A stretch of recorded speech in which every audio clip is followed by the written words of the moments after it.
What if I told you that the most important day you'll ever have on the water is a day you catch absolutely nothing? I know it sounds crazy. We all live for that thump on the end of the line. We gear up, spend the money, and wake up at 4 in the morning for the action. But the hard truth is, those days when the fish are jumping in the boat teach you almost nothing. Today we're going to talk about why those brutal, soul-crushing, zero-bite days are the only times you can actually learn to be a truly great angler. I promise that by the end of this video, you will never look at a bad day the same way again. In fact, you might even start looking forward to them. So let me ask you, when the fish aren't biting, do you pack it in and head for the ramp, or do you dig in and start working the problem? Be honest in the comments.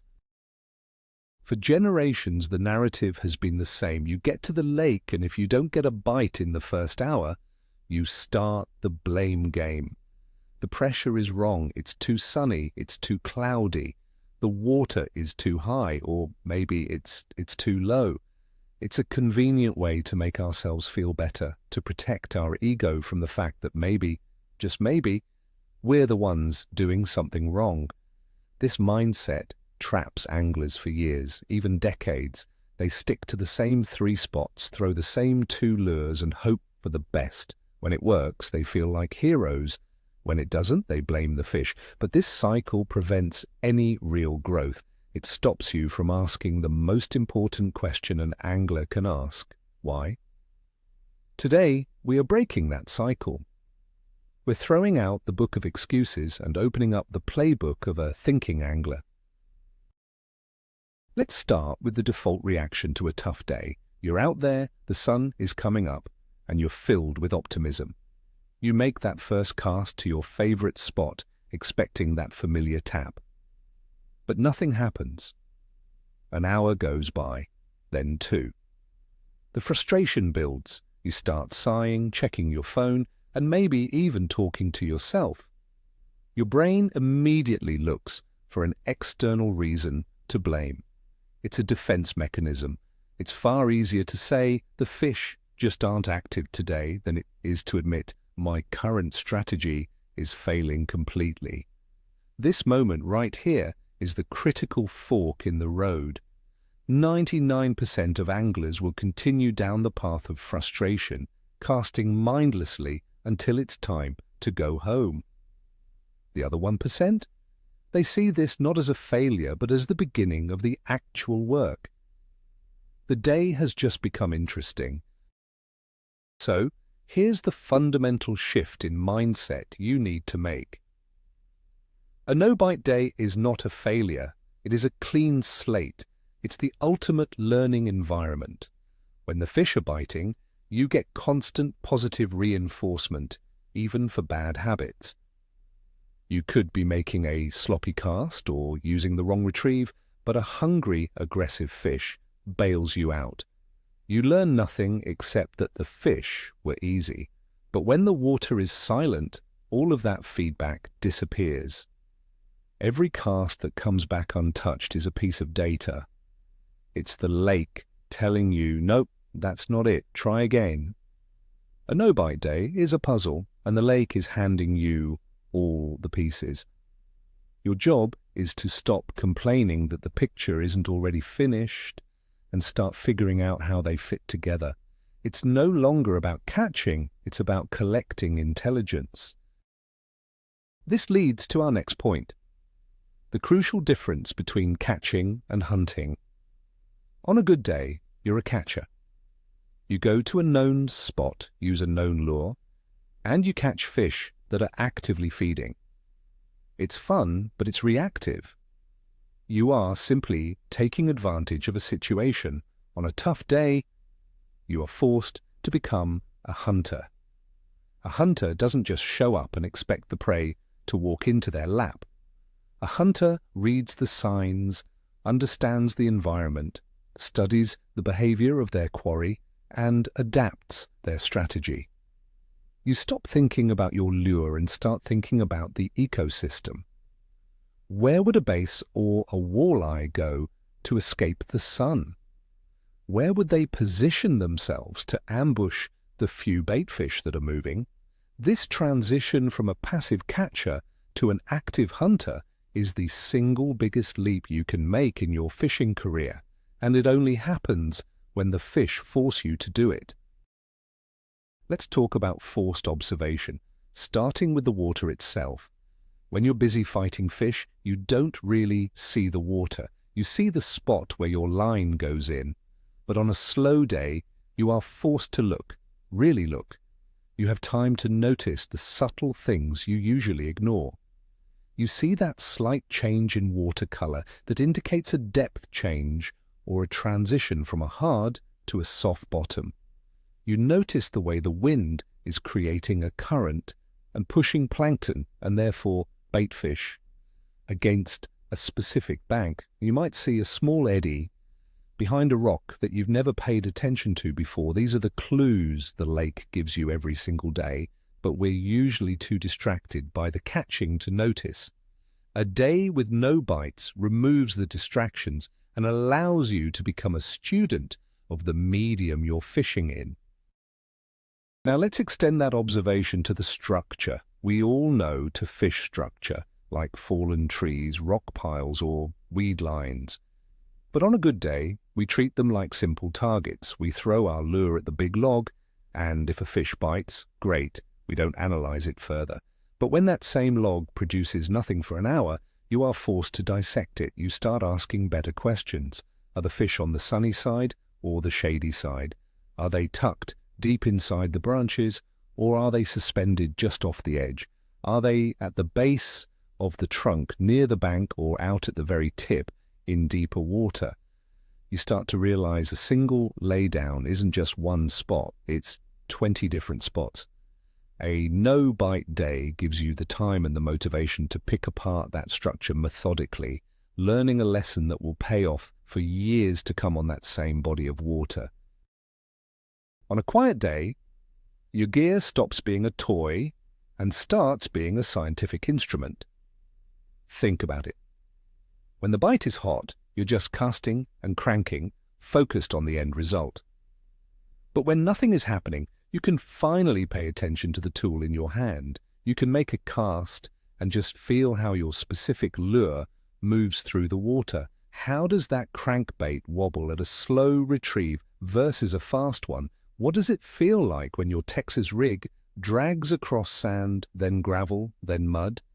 You can feel the vibration of a spinnerbait blade change as it clips the top of a weed. This is invaluable information. You are building a mental library of sensations that will allow you to interpret what's happening at the end of your line, even when you can't see it. You're learning the language of your lure. Every angler has a confidence lure. It's that one bait we tie on when nothing else seems to be working. But this can become a trap.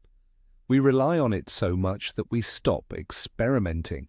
A no-bite day is the perfect opportunity to shatter that habit. Why? Because you have absolutely nothing to lose. The fish aren't biting your go-to lure anyway. So what's the harm in tying on that strange-looking spy bait you bought 3 years ago, or that finesse worm you've never had the patience to try? This is forced experimentation. It pushes you outside your comfort zone and forces you to learn a new technique. You might discover that the fish today didn't want a fast-moving crankbait. They wanted a slowly sinking stick bait. And now you have a new tool in your toolbox for the next tough day. This leads directly to the art of the slow presentation. Most anglers, especially when they get frustrated, tend to speed up. They want to cover more water, make more casts, and force a bite to happen. A no-bite day teaches you that often the correct response is the exact opposite. You need to slow down, weigh down. It forces you to learn the discipline of dead-sticking a fluke, letting it sit on the bottom for 30 seconds before twitching it. It teaches you how to drag a shaky head so slowly that you can feel every single pebble.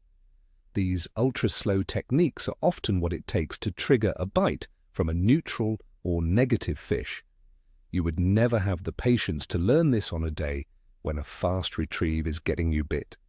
The silence of a slow day is the perfect teacher for the power of patience. Let's talk about electronics. For many, a fish finder is just a depth gauge and a tool for spotting obvious fish arches. But a no-bite day is the single best time to truly learn what your unit is telling you.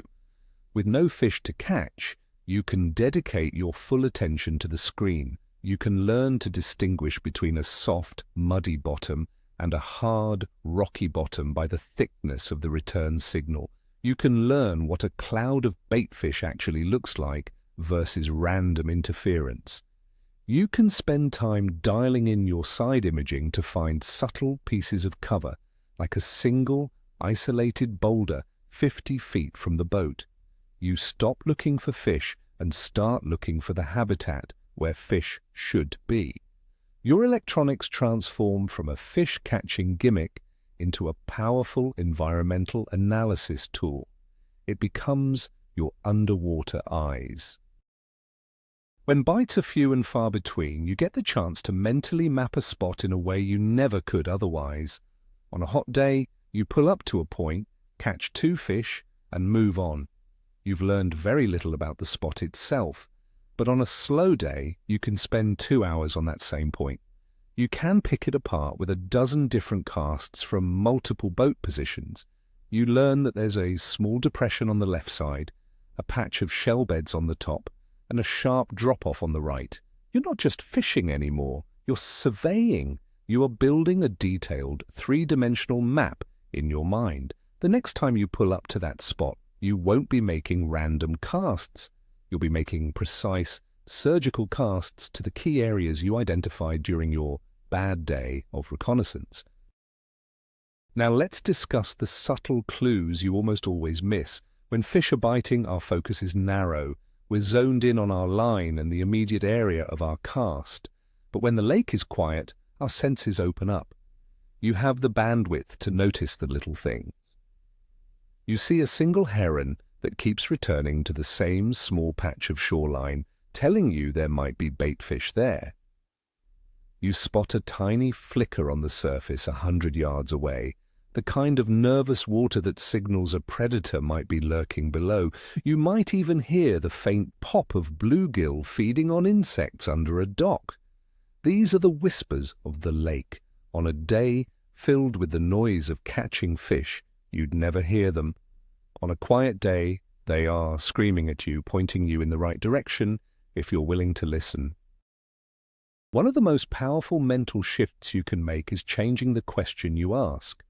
Most anglers spend all day asking, "Where are the fish?" It's a fine question, but it's incomplete.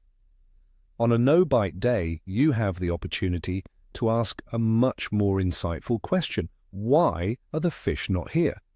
You're standing on a beautiful point with deep water, cover, and bait. It looks perfect, but you've gotten 0 bites.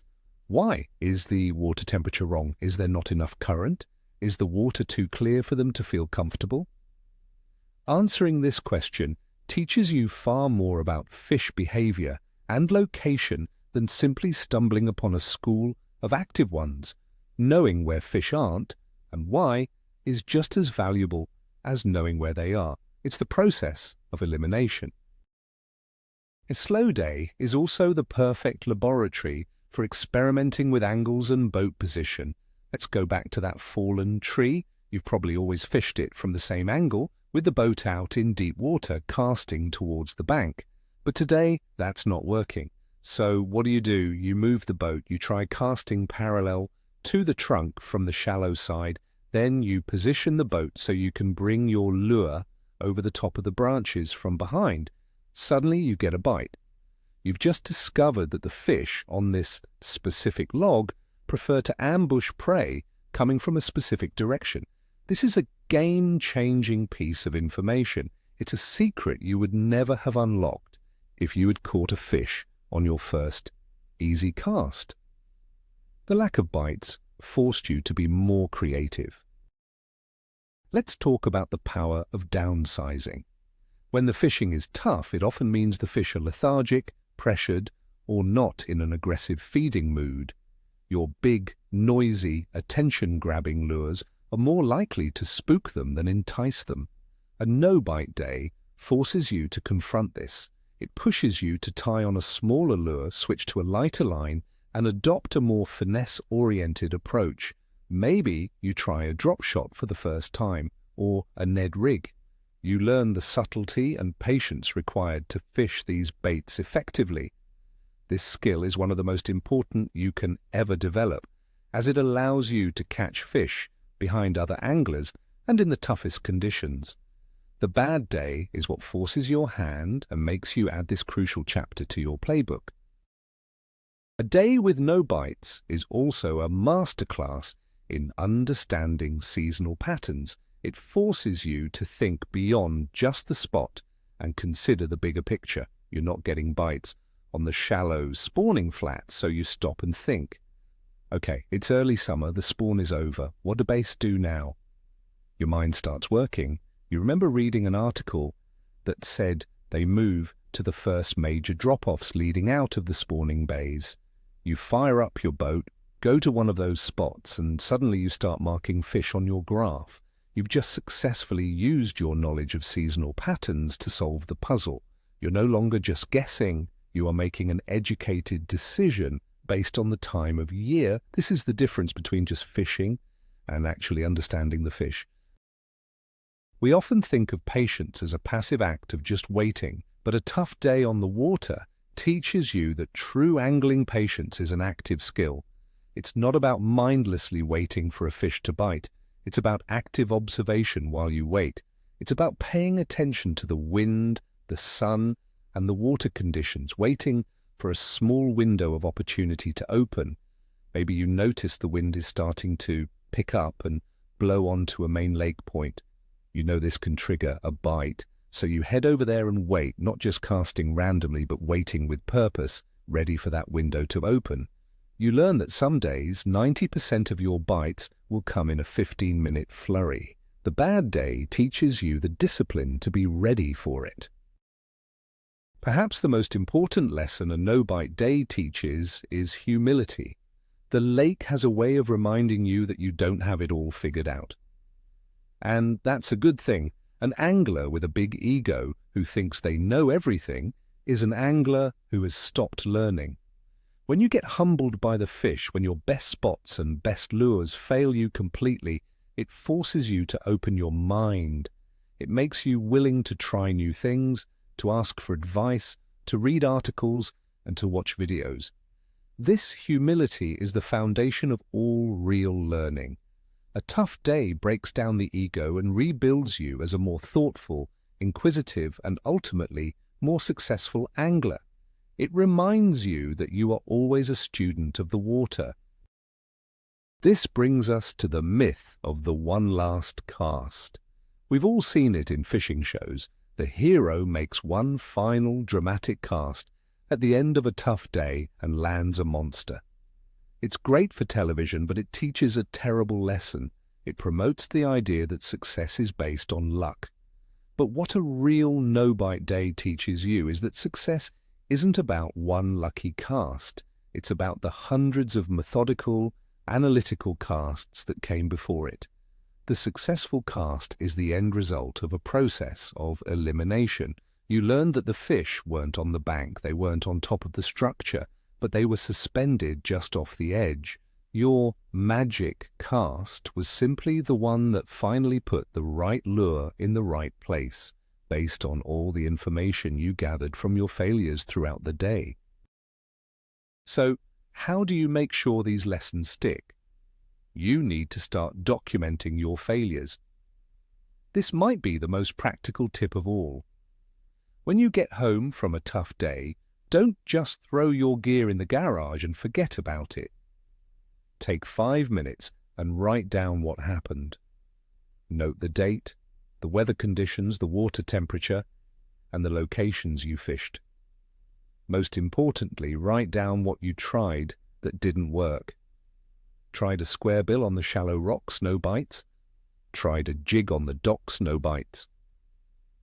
This failure log is infinitely more valuable than a log of your successful trips. It's a database of eliminated options that will help you solve the puzzle faster the next time you face similar conditions.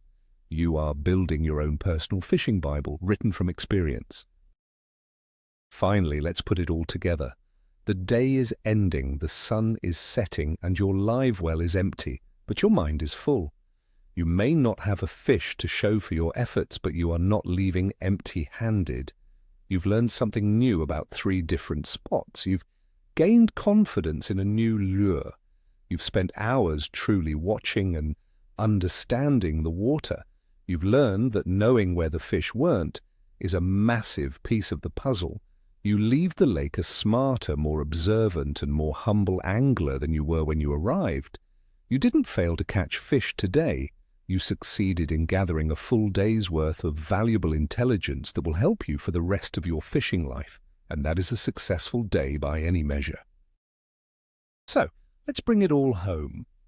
The big, unexpected takeaway is this. The goal of a fishing trip shouldn't always be to catch a fish.